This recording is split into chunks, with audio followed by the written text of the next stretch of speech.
Seja bem-vindo a mais um Cultura em Foco, que hoje está fora dos estúdios. Como você já percebeu, é isso mesmo, a gente está aqui na Praça da Revolução. E eu queria te fazer uma pergunta: há quanto tempo você não vem na Praça da Revolução? Normalmente essa praça ela é mais movimentada em épocas de datas comemorativas, mas eu queria te fazer um convite para a gente conhecer um pouco mais e, claro, mudar o nosso olhar e aproveitar a praça que nós temos.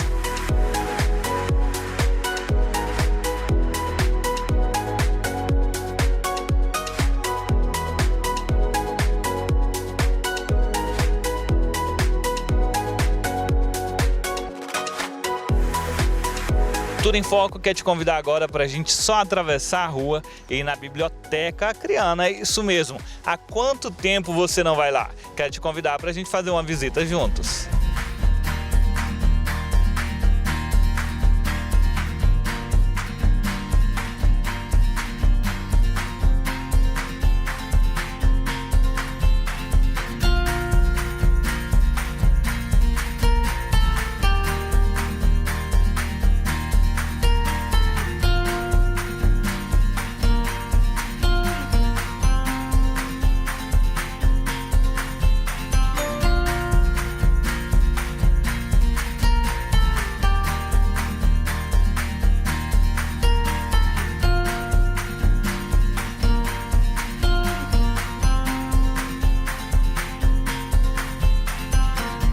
O Cultura em Foco hoje está aqui na Biblioteca Estadual e a gente veio conhecer um pouco mais. Para você que nunca veio, para você que faz um tempinho, não importa. O importante agora é que você vai saber horário de funcionamento, como você pode vir aqui.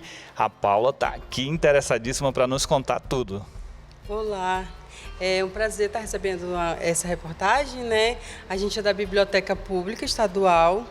E a Biblioteca Pública está aberta à comunidade, né, das 7 às 17 da tarde, todos os de segunda a sexta. E a gente também faz agendamento, tanto da Filmoteca, onde são exibidos filmes, segunda, quarta e sexta, filmes infantis.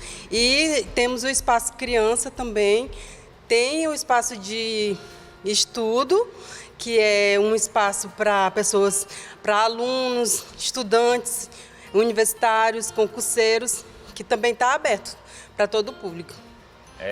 E no caso eu só posso chegar aqui ou eu tenho que trazer um documento, fazer algum cadastro? Como é que funciona? A Biblioteca Pública, ela faz um cadastro antes de entrar, ela pede o RG, CPF, comprovante de endereço, para a gente estar fazendo esse cadastro, para a gente estar participando de projetos através desses cadastros, que é a gente faz a frequência, né, dos usuários diariamente, para os alunos estarem entrando, né, os usuários, no caso, estarem entrando e fazendo seu cadastro, e daí tem acesso livre à biblioteca. A biblioteca disponibiliza de vários espaços.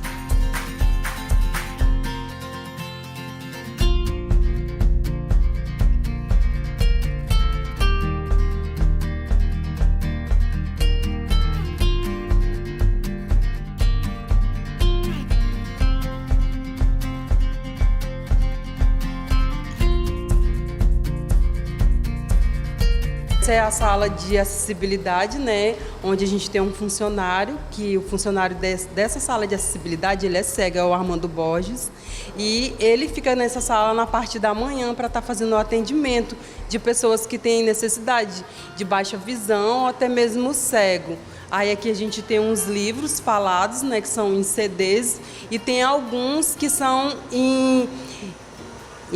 de baixa visão, que são letras mais ampliadas para filmes. A gente também tem um acervo em braille lá fora, né, na parte do acervo geral. E a gente tem impressora para braille. A gente tem lupa para pessoas que têm baixa visão estarem fazendo leitura de livros normais. E temos um mapa mundi e uma máquina em braille também.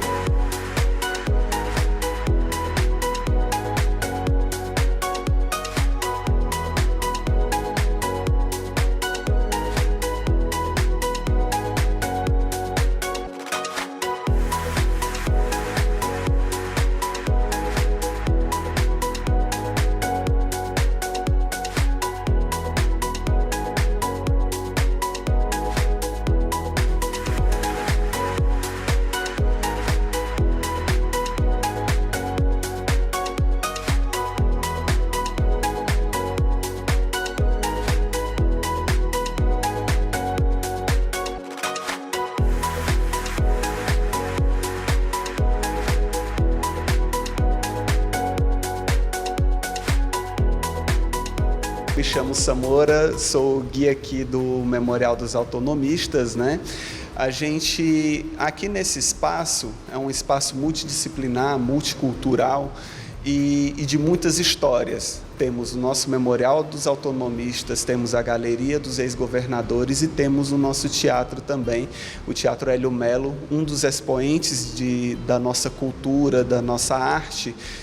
E temos o nosso, se Deus quiser, em agosto, o nosso Café do Teatro novamente aberto e temos também aqui muitas presenças culturais, atividades culturais de diversas formas. É aberto, podem vir, tá? Das 8 às 18, com intervalo na hora do almoço, né? E nos finais de semana a gente abre mediante agendamento para os eventos. Nós temos ainda projetos para que sejam abertos também aos finais de semana.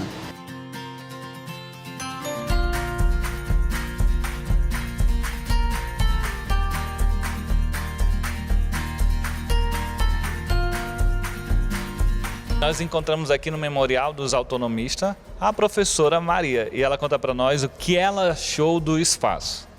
Meu nome é Maria Luísa, eu moro no estado de Pernambuco, na cidade de Igaraçu, e eu vim aqui para a capital, né, de Rio Branco, e eu me interessei, né? Um dia, sem querer, eu digo, eu vou terminar meu Brasil, e só faltava Porto Velho, que eu fui a semana passada, e hoje eu vim para cá. O que foi que eu achei interessante aqui?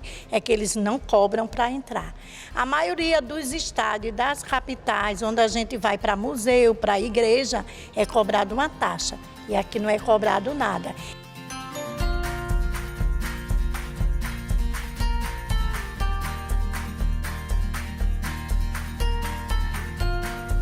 E é aqui que nós encerramos o Cultura em Foco dessa semana. Eu espero que você tenha gostado. Aguarda que tem muito mais novidade para você.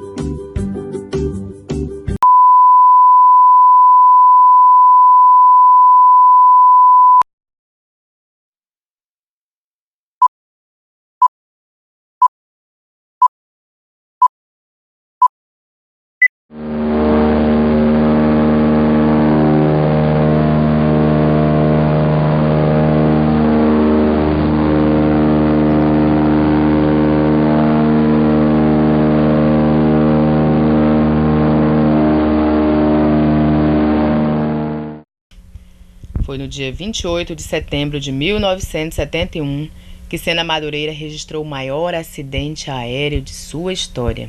Minutos após ter feito a decolagem, o avião DC-3 da empresa Cruzeiro do Sul, que viajava com destino a Rio Branco, apresentou problemas no motor, bateu em uma árvore e caiu em um matagal na comunidade Boca do Caeté. Aquele dia fatídico deixou saldo de 32 mortos, entre passageiros e tripulação. Ao cair no solo, o avião explodiu, não deixando nenhum sobrevivente. Todos morreram carbonizados. Entre as vítimas estava o bispo Dom Giocondo Maria Grotti, que na época chefiava a diocese da Igreja Católica no Acre. O religioso, que era italiano, estava no Acre em substituição ao bispo Fontinelli de Castro e havia feito uma visita a Sena Madureira. No local do episódio, algumas peças do avião ainda podem ser encontradas, como o motor e outros artefatos. Também foi criada a Capela Dom Giocondo, em homenagem ao bispo. Em 1971, muitos moradores de Sena Madureira sequer eram nascidos. Por isso, nos dias atuais, os professores da Escola Anjo da Guarda, que fica na comunidade Boca do Caeté, procuram realizar trabalho com os alunos, detalhando o triste acontecimento. Mesmo depois de 43 anos, a tragédia é lembrada com frequência pela população de Sena Madureira e do Acre. Você tem uma ideia do porte do bimotor DC-3? Sim, a dimensão desse DC-3, eu vou falar assim uma dimensão aproximada, porque os pormenores fica assim uma coisa muito técnica.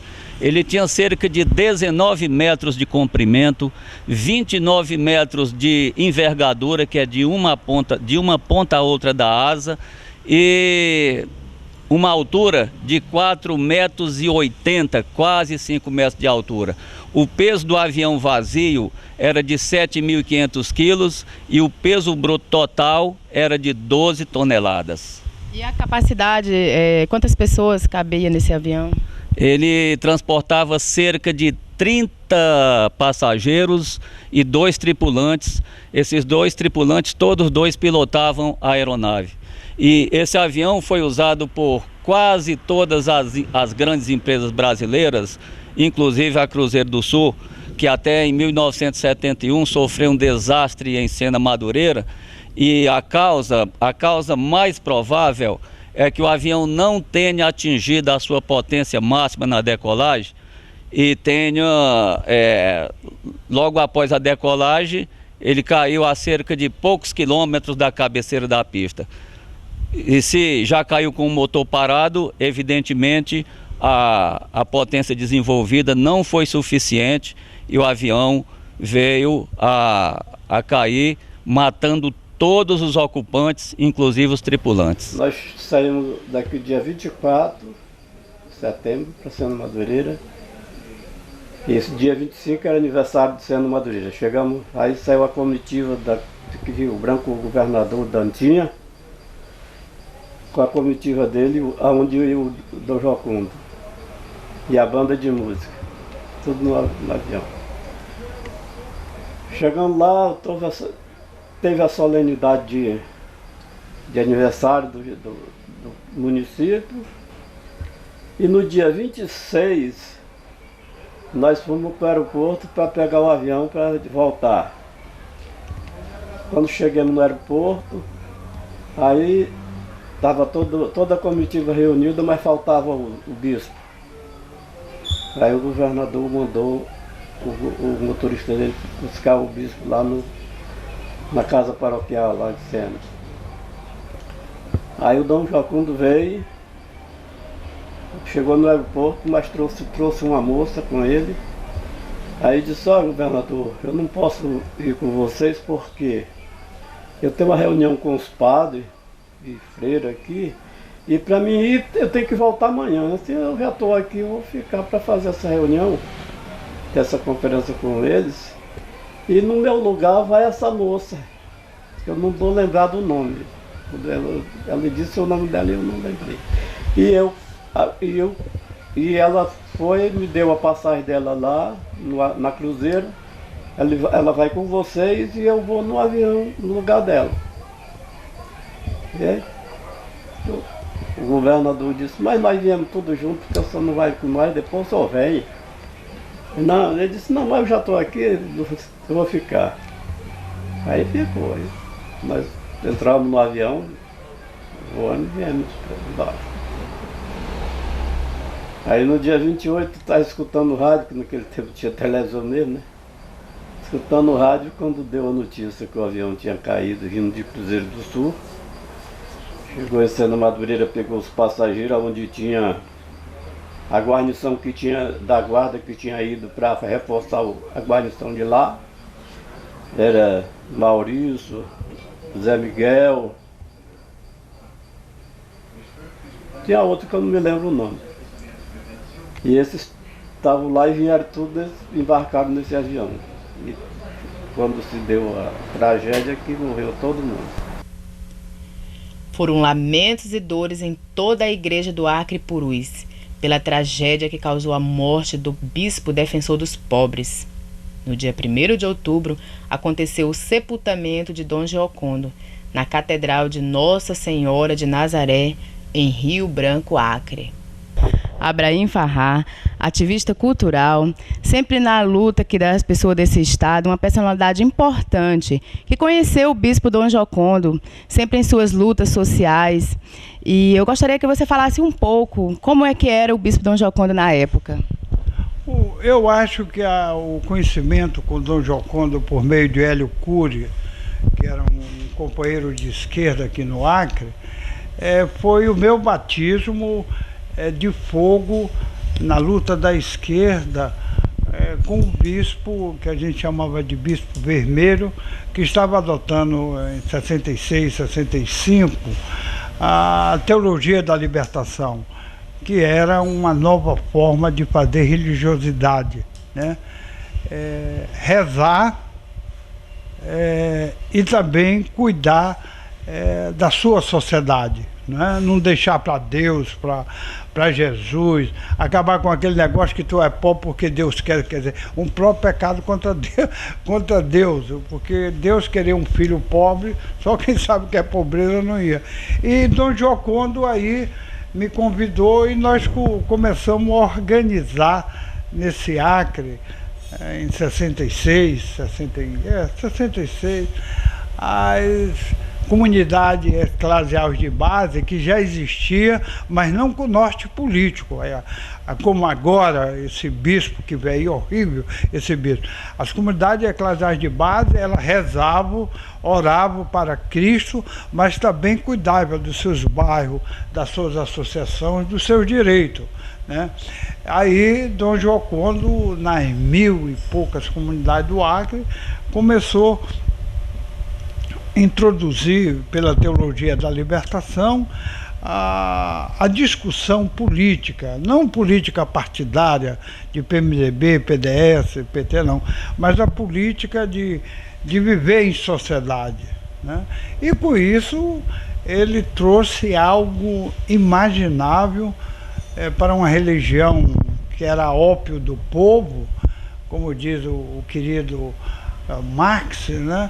Ele começa a transformar cada cristão num cidadão político, consciente do seu dever, e aí começa a surgir as associações, sindicatos, e o trabalho desse companheiro foi inacreditável. A direita, os poderosos, tinham ódio dele, né? Porque ele não era mais um alienador do povo que chegava e dizia, olha, tu é pobre porque Deus quer, um cacete, tu é pobre porque alguém está te explorando, porque enquanto tu tem 1 bilhão, o outro não tem um tostão.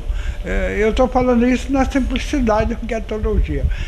E aí cresceu-se demais, daqui a pouco era a associação de estivadores, a associação de lavadeiras, de doméstica, quer dizer, tudo isso o povo, a partir até da sua reza, da sua celebração em Cristo, mas virou um cidadão, né? Ninguém mais enganava esse cristão novo, esse cristão que se chama um verdadeiro cidadão. Era um cidadão, um animal social, e político, né? E com isso, hoje eu chego aqui no Acre, que é uma cidade muito interessante, deve a Dom Giocondo esse impulso, ou esse pulsar político, que eu considero que você, a partir que você descobre que você é um cidadão político, você, como diz um ditado popular, não é bosta na água, que vai para cima e vai para baixo no remanso e não sabe para onde ir. O cristão, a partir daquele tempo, tinha rumo, ele sabia para onde ir. Ele sabia quem era pobre e quem era o patrão. Estamos aqui com o professor, pesquisador, doutor e antropólogo Stanislau Paulo Klein.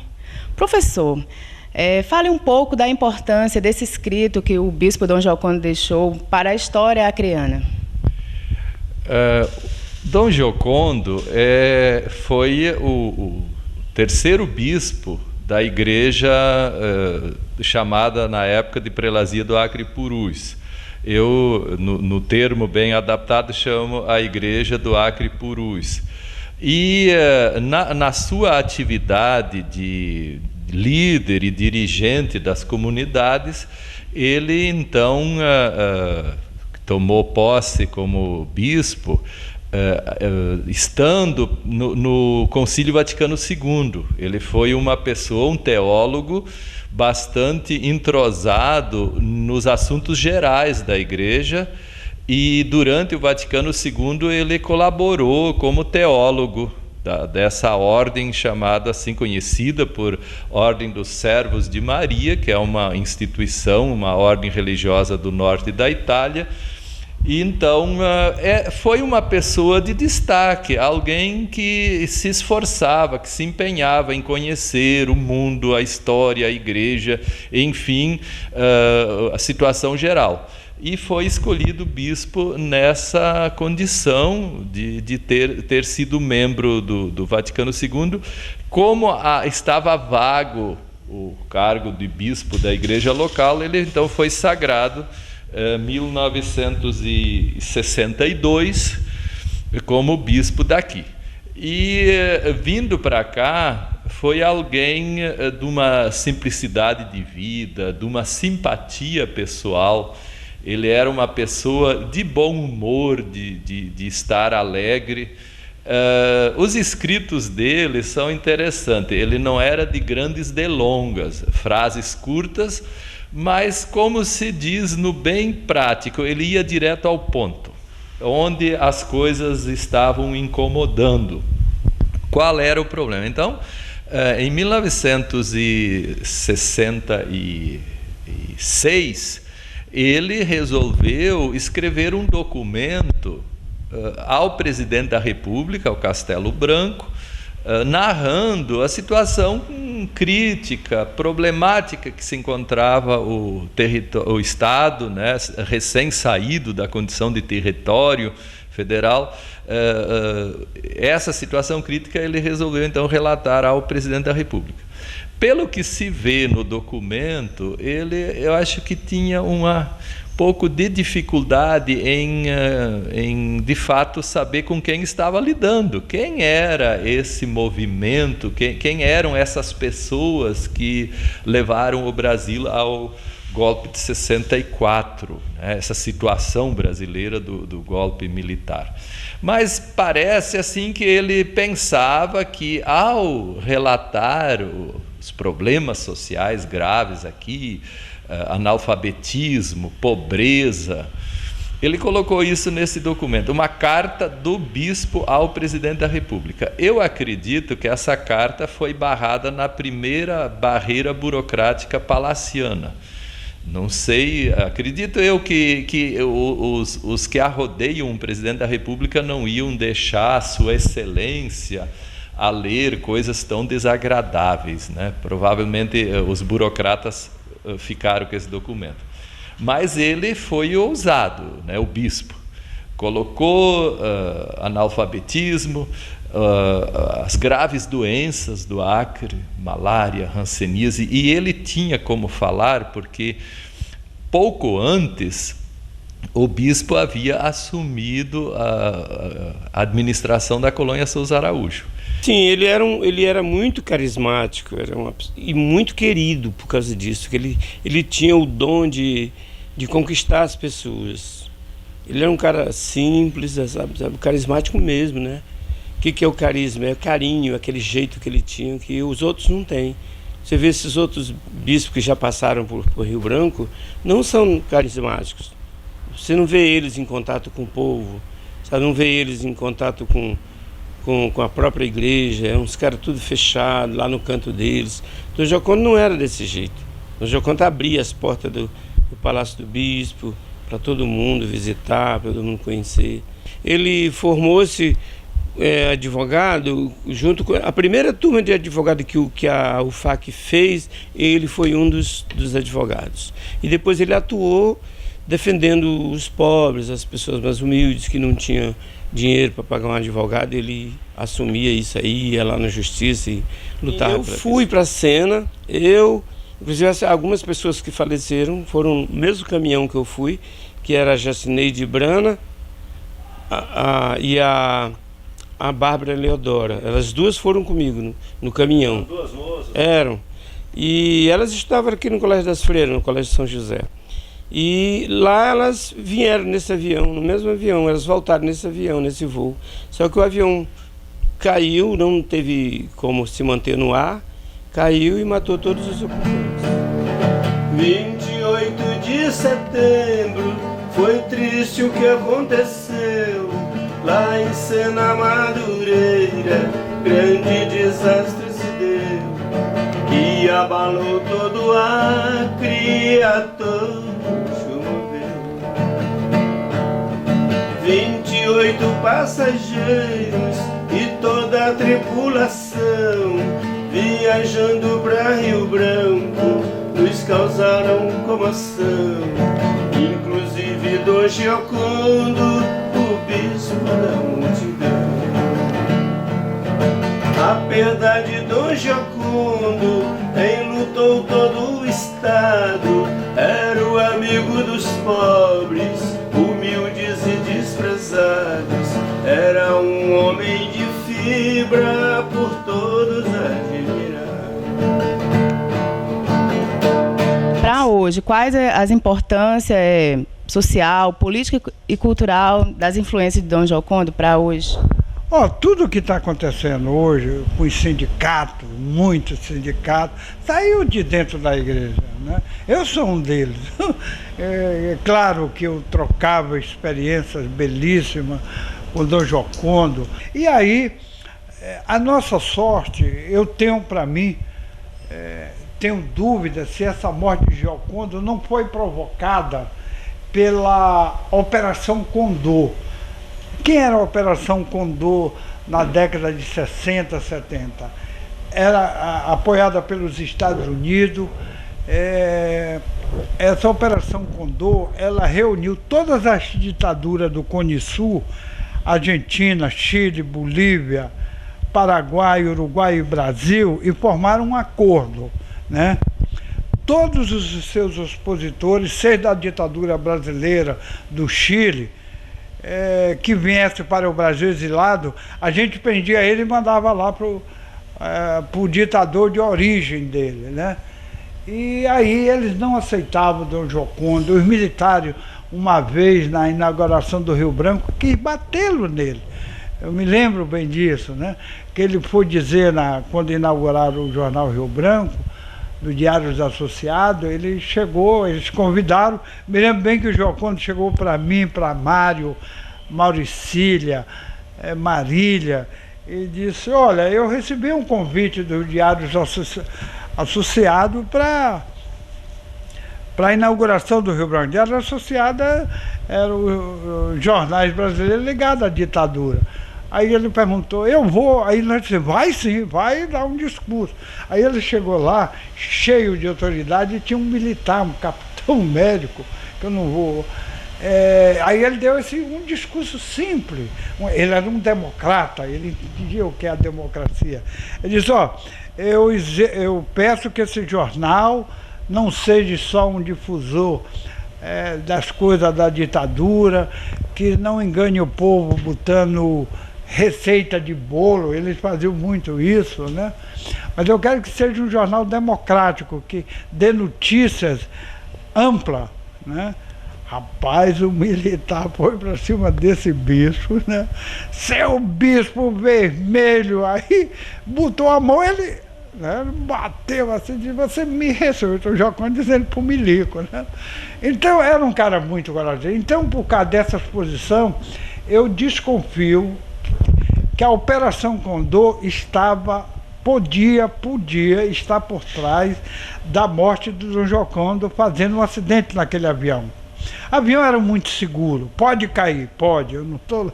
Mas eles mataram o Juscelino, eles mataram o João Goulart. Está aqui, ó, estão desenterrando o presidente João Goulart. Não sei se você está acompanhando. Giocondo, para mim, foi do meu jeito. Eles fizeram o treco no avião e mataram um bispo que deveria ser ovacionado por todos nós como um religioso comprometido com o seu povo. Não é esse religioso sacana, como esse bispo aqui. Eu tenho muito medo desse bispo, que ele não seja um agente para destruir tudo isso que Giocondo fez.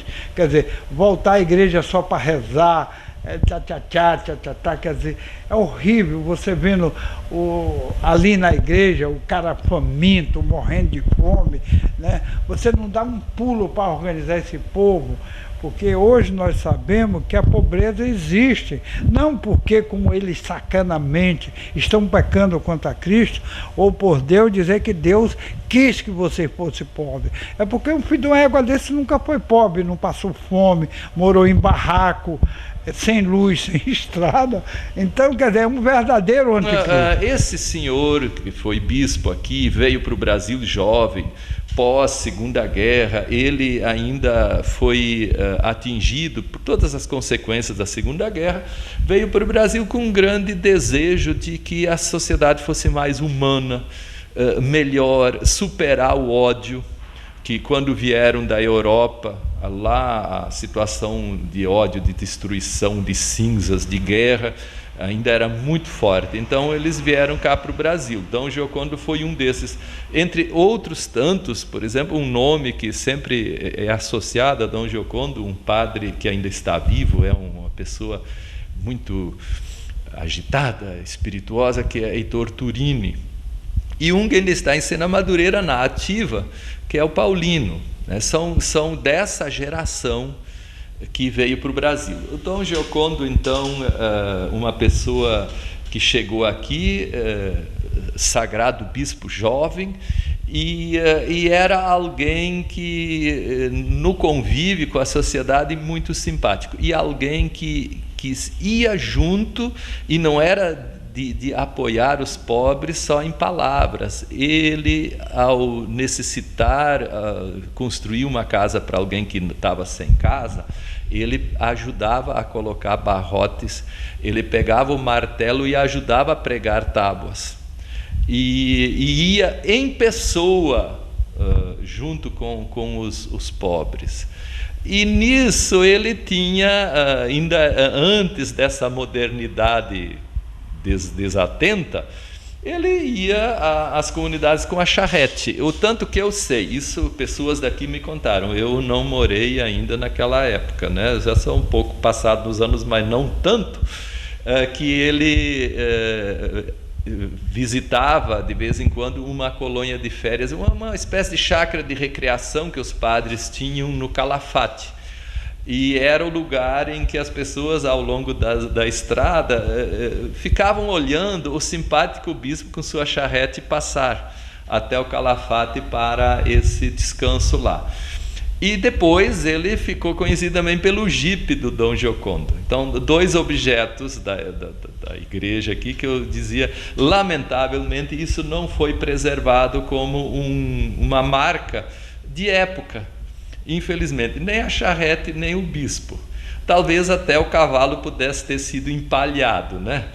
Mas essas coisas, o tempo, né, elas vão se deteriorando, mas fica essa memória, né, de uma pessoa que foi importante na história daqui e que foi um marco humanizador, que contribuiu no sentido da formação de Rio Branco, do Acre, em vários sentidos.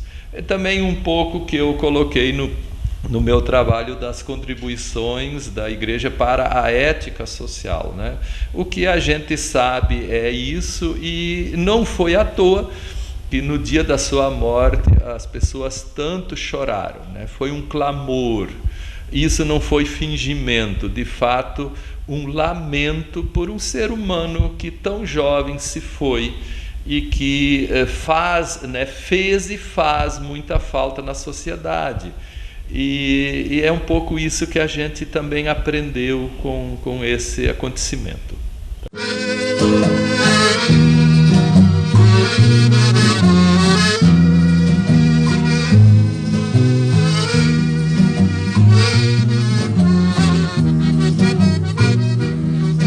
28 de setembro foi triste o que aconteceu lá em Sena Madureira. Grande desastre se deu, que abalou todo o Acre e a todos comoveu.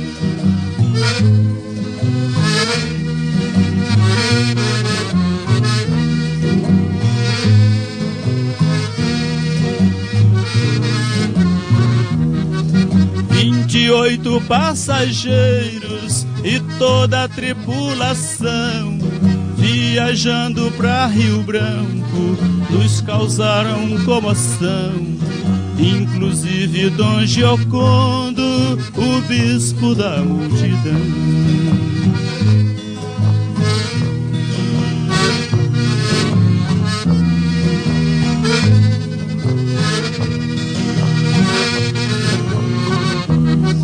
A perda de Dom Giocondo enlutou todo o estado.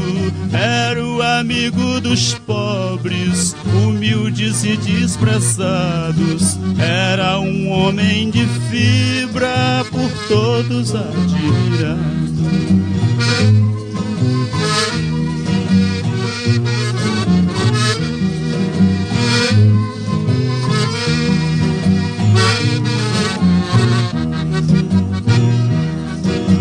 Deixou e foi embora, muitos ficaram a chorar.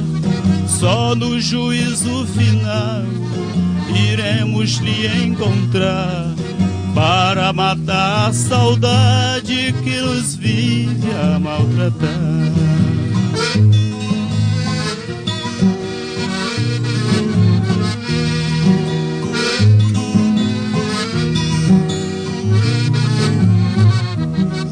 Professor e estudante, junto a Deus estão agora Gercineide de Arquimedes e a Bárbara Leodora. Nos deixaram para sempre, partiram, foram-se embora.